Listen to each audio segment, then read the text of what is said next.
Hey guys, it's your boy M.K.S here, back here with part 2 of my ideas for an empowerment plan for Native or Indigenous people of the Americas. As I mentioned in part 1 and my other videos, when I say the Indigenous people from the Americas, I mean all of the Americas, as I keep saying. So please forgive me if I repeat myself, but for those who might not have seen my other videos, so please check out part 1 anyway if you haven't already done so, because then this will hopefully make at least a little bit more sense. So I'll hope to make as much sense as possible and hopefully be as interesting as possible. I'll do my best anyway. So if you support my videos in September, then hopefully in the future I'll be able to do it. If I can monetize my channel, I'll be able to donate as much money as possible to Indigenous people from the Americas. Still being a bit too demotivated or tired to shave, so please forgive me for that one. But anyway, so I'm going to crack on with the list. So here goes, as I say, continuing on from part 1, of this list. Number 11, I hope to make something, another thing called the New Deal for the Indigenous people of the Americas as well. I suppose it'll probably be very similar to this sort of plan. And the idea of the New Deal is to give them, to give Indigenous people from the Americas a better deal than they have had in the past. So I'm just going to make sure my laptop is charged, because otherwise it might run out.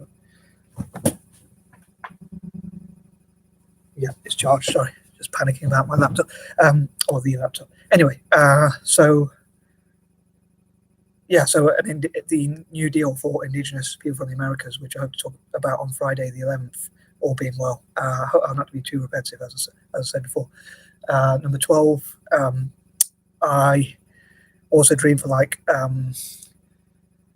similar to point 2, which was about teaching. I suppose I must admit I'm not 100% sure about the difference between a mentor or a teacher, but maybe a mentor is a bit more hands-on, like kind of goes through the process with you, kind of, and that sort of thing. But I think it'd be great to see hashtag mentor for Indigenous people from the Americas, where hopefully people who want to see people from the Americas do well will support them.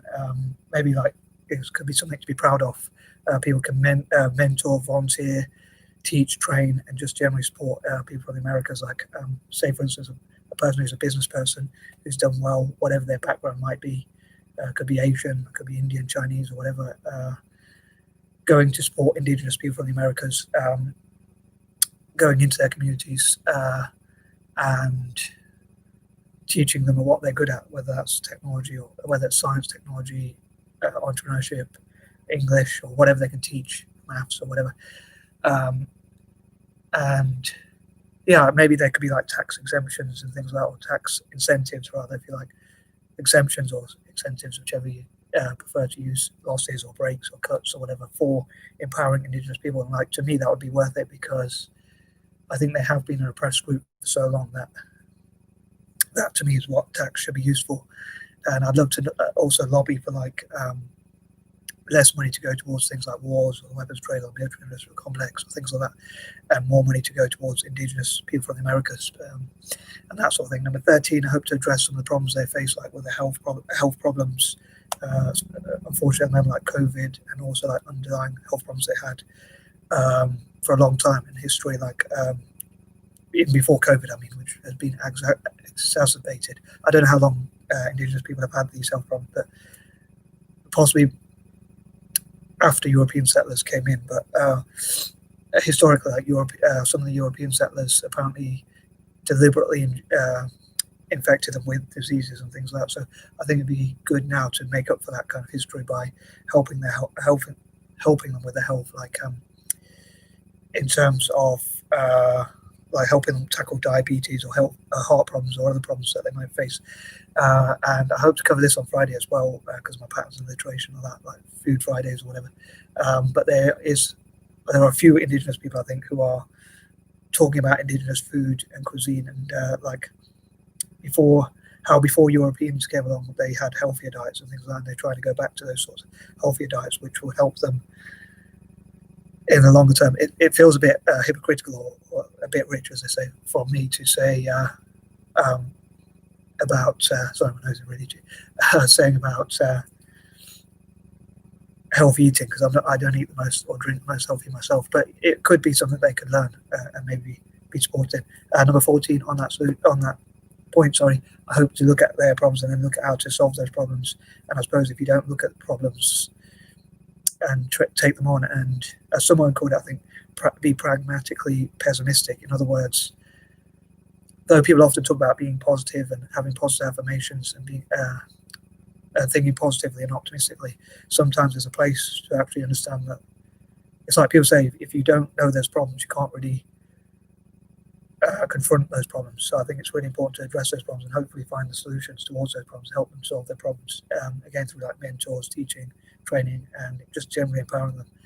Number 15, as I mentioned in part 1, I would love to listen to Indigenous people and give them a voice and a platform and list their own goals. Like, for instance, I might talk about financial empowerment, financial/economic empowerment, but they might see empowerment for them being, different. So they might think of something else that might empower them. But I'd love to hear from their ambitions, like especially young Indigenous people who've got the future ahead of them, Indigenous people from the Americas who have got their future ahead of them. As I mentioned before, I'm a bit wary of using the term just Indigenous, because many people can be Indigenous. Everyone's probably Indigenous to one area or the other. So I'm specifically taking it a bit literally. Again, another one of my sort of patterns, but Indigenous people from the Americas, I'm specifically saying. You might be able to hear my dog barking downstairs. So I'd love to hear from them, their own ambitions and goals and dreams, and look at how to empower them as well. And many different Indigenous people, just like other groups, might have their own personal dreams. Like some young boys or girls might dream about being doctors or solicitors or lawyers in America. We call them solicitors here in the UK, or things like that, or judges or whatever, or even in the police. I wouldn't encourage people from Indigenous communities to join the military personally. I'd more encourage them to be in the law or in the police, like, so they can give themselves more rights and equal rights and justice. And I think because they were taken over by the Europeans, I don't think they should help the Europeans take over people like the Iraqis or other Arabs. But that's my personal opinion. Number 16, again, I'd love to hear from other people about what are the best ways to empower Indigenous people from the Americas.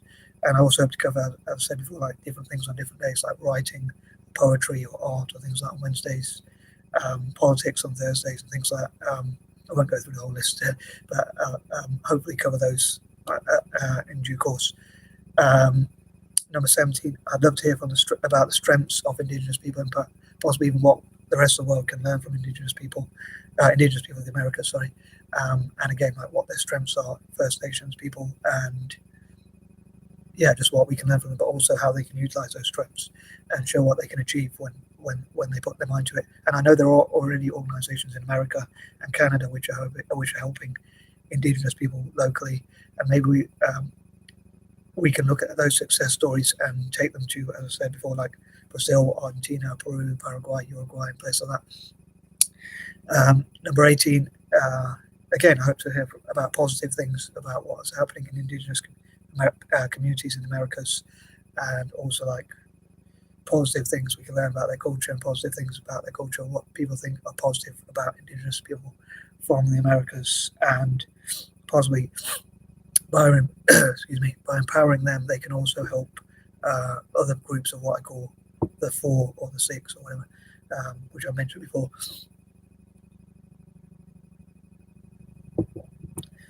Number 19, again,